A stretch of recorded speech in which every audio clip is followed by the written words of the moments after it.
अवंतीगढ़ की महागाथा, जहां राजकुमार आदित्य ने गरुड़ को बचाया और सुनहरा कमल खिल उठा।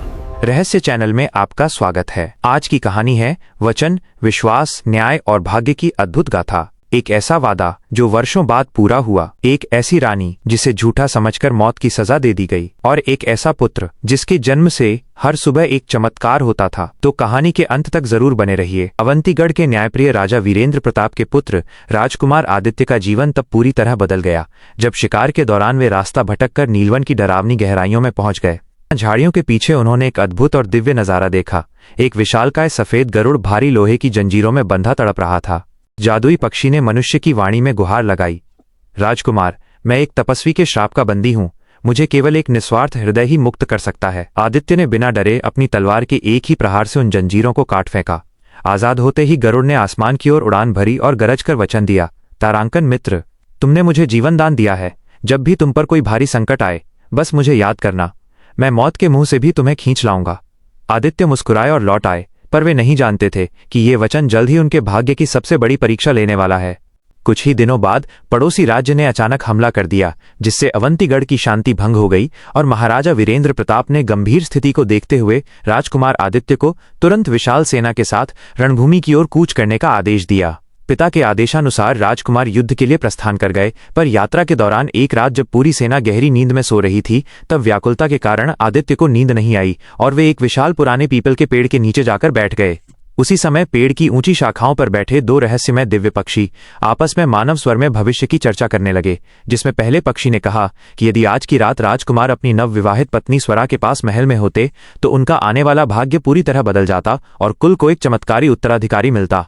तभी दूसरे पक्षी ने भारी स्वर में चेतावनी दी कि अब परिस्थितियों के कारण उनका वंश गहरे संकट में पड़ गया है और बिना किसी दैवीय हस्तक्षेप के इस संकट का समाधान असंभव है।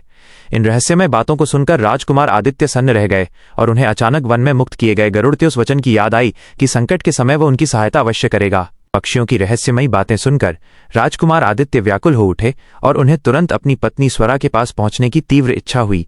तभी उन्होंने अपनी आंखें बंद कर उस विशाल सफेद गरुड़ का स्मरण किया जिसे उन्होंने जंजीरों से मुक्त किया था। देखते ही देखते आसमान में एक दिव्य गर्जना हुई और तेज सुनहरे प्रकाश के बीच वह विशालकाय गरुड़ साक्षात प्रकट हो गया और अपने मित्र आदित्य से उनके संकट का कारण पूछा, जिस पर राजकुमार ने भारी मन से कहा कि आज की रात उनका महल पहुंचना उनके वंश की रक्षा के लिए अत्यंत आवश्यक है। गरुड़ ने अपनी मित्रता का मान रखते हुए उन्हें अपनी पीठ पर बैठने को कहा, परंतु साथ ही एक कठोर चेतावनी भी दी कि नियति के खेल में उसे केवल सूर्योदय की पहली किरण से पहले वापस लौटना होगा, अन्यथा गरुड़ की शक्तियां उसे दोबारा युद्ध क्षेत्र तक नहीं ला पाएंगी। पलक झपकते ही गरुड़ बादलों को चीरते हुए वायु की गति से उड़ा और कुछ ही क्षणों में उसे राजमहल की उस गुप्त झरोखे तक पहुंचा दिया जहां रानी स्वरा अकेली बैठी थीं। अचानक आदित्य को सामने देख रानी चौंक गईं। तब राजकुमार ने उन्हें सांत्वना देते हुए कहा कि वे केवल इस रात के लिए आए हैं और 10 दिन पश्चात युद्ध से लौटकर माता पिता को इस जादुई यात्रा का सारा सच बता देंगे। लेकिन नियति को कुछ और ही मंजूर था, क्योंकि आने वाले युद्ध की भीषणता और अपने क्षत्रिय कर्तव्यों के बोझ तले आदित्य वह दिव्य वचन और समय की मर्यादा पूरी तरह भूल जाने वाले थे। युद्ध की ज्वाला में झुलसते राजकुमार आदित्य अपने क्षत्रिय धर्म और रणभूमि की धूल में उस जादुई रात की स्मृतियों को कहीं पीछे छोड़ आए, जहां उन्होंने चांदनी की शीतलता में रानी स्वरा को अपना वचन दिया था। महल की चहारदीवारी के भीतर जब रानी स्वरा के मां बनने की आहट सुनाई दी, तो खुशियों के दीप जलने के बजाय संदेह की काली घटाएं छा गईं। राजमाता का क्रोध ज्वालामुखी की तरह फट पड़ा, क्योंकि उनकी दृष्टि में राजकुमार तो महीनों से मीलों दूर शत्रुओं से लोहा ले रहे थे। भरी सभा में जब स्वरा पर चरित्रहीनता का कलंक लगाया गया, तो उनकी आंखों में आंसू नहीं बल्कि उस प्रेम का स्वाभिमान था जिसे कोई समझ न सका। उन्होंने कांपते होठों से उस गरुड़ की उड़ान और आदित्य के चुपके से आने का सत्य बताया, पर सभा में मौजूद किसी भी पाषाण हृदय को उस अलौकिक प्रेम कहानी पर विश्वास नहीं हुआ। राजा वीरेंद्र प्रताप ने मर्यादा के नाम पर कठोर न्याय का ढोंग करते हुए रानी को तुरंत राज्य से निष्कासित कर हिंसक पशुओं से भरे भयानक वन में छोड़ने का आदेश दे दिया। जाते जाते स्वरा ने अंतिम निशानी के रूप में अपनी वह वीणा मांगी जिसमें कभी आदित्य के लिए प्रेम के राग गूंजते थे, और अब उसी वीणा की करुण तान निर्जन जंगल की खामोशी को चीरने लगी, मानो वो संगीत ही उनके पवित्र प्रेम और आने वाले तूफान की एकमात्र गवाह बन गई हो। भयानक जंगल की खामोशी को चीरती रानी स्वरा की वीणा की वो दर्द भरी तान साक्षात काल को भी झकझोर रही थी।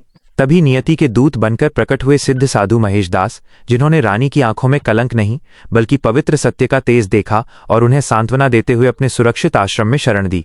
समय का चक्र घूमा और आश्रम की उसी दिव्य छांव में एक अलौकिक बालक अर्णव का जन्म हुआ, जिसकी रगों में राजसी रक्त और ईश्वरीय चमत्कार एक साथ बह रहे थे। हर सुबह जब सूर्योदय होता तो अर्णव की छोटी सी हथेली में एक साक्षात स्वर्ण कमल, सोने का फूल खिल उठता था, जिसे देखकर स्वयं काल भी चकित रह जाता। रानी उस जादुई सत्य को दुनिया की नजरों से छिपाए रखती थीं, पर वे अनजान थीं कि इसी स्वर्ण कमल की चमक एक ऐसे लालच को जन्म देने वाली है जो उनके जीवन में फिर से तूफान खड़ा कर देगा। आश्रम की पवित्र शांति के पीछे एक जहरीली नजर छिपी थी सेवक धनराज।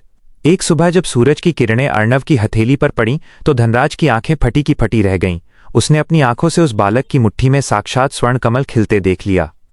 सोने की उस दिव्य चमक ने धनराज के भीतर छिपे इंसान को मारकर एक हैवान को जन्म दे दिया। उसने सोचा, अगर ये जादुई बच्चा मेरे पास हो तो मैं राजाओं से भी अधिक धनी बन जाऊंगा। मौका पाकर एक काली रात जब पूरा आश्रम गहरी नींद में था, धनराज ने मासूम अर्णव को उसकी मां की गोद से छीन लिया और घने जंगलों के रास्ते शहर की ओर भाग निकला। जब सुबह रानी की आंख खुली और पालना खाली पाया तो उनकी चीख ने वन के पक्षियों को भी रुला दिया। ममता की हार हुई और लालच की जीत का काला अध्याय शुरू हो गया। वक्त का पहिया अपनी रफ्तार से घूमता रहा और पूरे 12 साल बीत गए।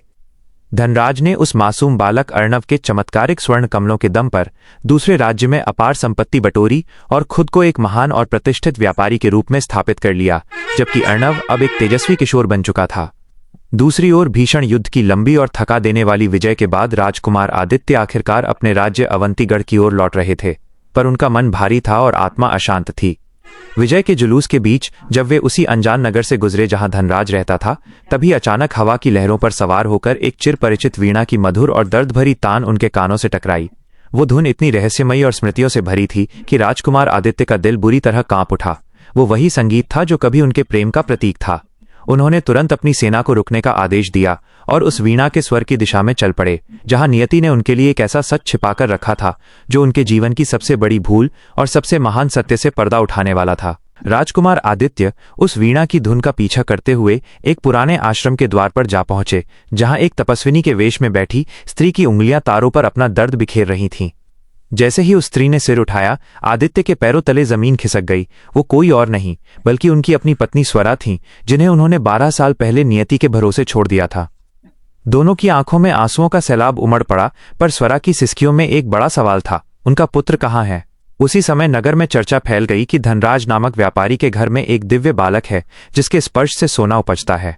आदित्य को अपनी भूल का एहसास हुआ और उन्होंने तुरंत उस बालक तक पहुंचने का संकल्प लिया, क्योंकि उनका दिल चीख चीख कर कह रहा था कि वही उनका खोया हुआ वंश है। अगले ही दिन राजकुमार आदित्य ने पूरे नगर के सामने एक विशाल सभा बुलाई और धनराज को उस दिव्य बालक के साथ पेश होने का आदेश दिया।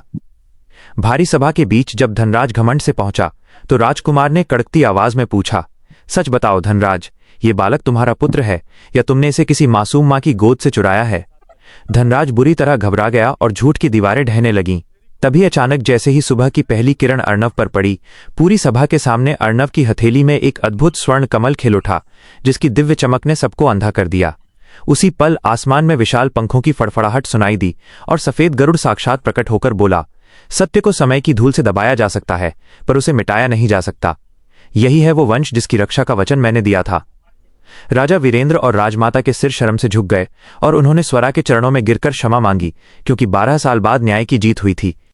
अंतिम निर्णय धनराज को उसके लालच की कठोर सजा मिली, जबकि राजकुमार आदित्य ने अपने पुत्र अर्णव और पत्नी स्वरा को गले लगाकर अपनी पुरानी भूल का प्रायश्चित किया। गरुड़ ने जाते जाते सबको याद दिलाया कि वचन और सत्य वही महान होता है जो हर परिस्थिति की अग्नि परीक्षा में खरा उतरे। समापन संदेश दोस्तों, यह गाथा हमें सिखाती है कि झूठ की उम्र छोटी होती है और सत्य का सूरज एक न एक दिन जरूर चमकता है। कैसी लगी आपको ये पूरी कहानी? अगर पसंद आई हो तो रहस्य को सब्सक्राइब जरूर करें।